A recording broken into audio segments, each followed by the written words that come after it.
In tonight's Healthier Me, seeing someone having a seizure is terrifying because there are a lot of unknowns. November is National Epilepsy Awareness Month, and it's aimed at educating people about epilepsy and working toward a cure. Valley News Team's Giovanna Simic tells us what you can do to prevent a person who is having a seizure from further injury.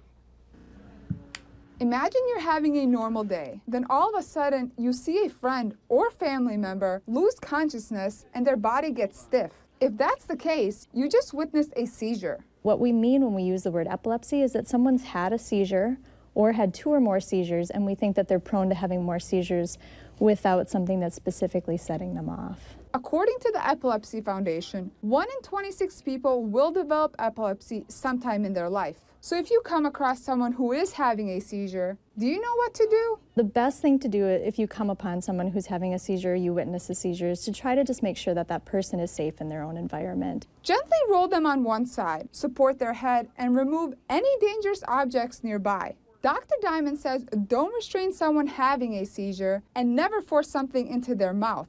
Seizures are actually very forceful and can result in broken bones or dislocated joints if you try to hold someone during the midst of them. Make sure you time the seizure. Most seizures will end on their own within 1 to 2 minutes. If it lasts longer than 3 minutes, you call 911. It's really important to call 911 in that situation because the likelihood of the seizure ending on its own without any intervention like an IV or an intramuscular medication is very low. Above all, pay attention. Trying to get as much information about what a seizure looks like when it starts, what family members and loved ones are seeing during the event will always help us with diagnosis as well as trying to pick the right medication for treatment. In Fargo, Giovanna Simic, Valley News Live.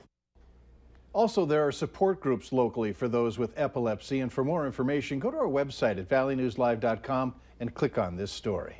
Turns out Carson Wentz has some big fans. He certainly does. We not only get to hear who's a big fan of him, but his reaction as well. That's next.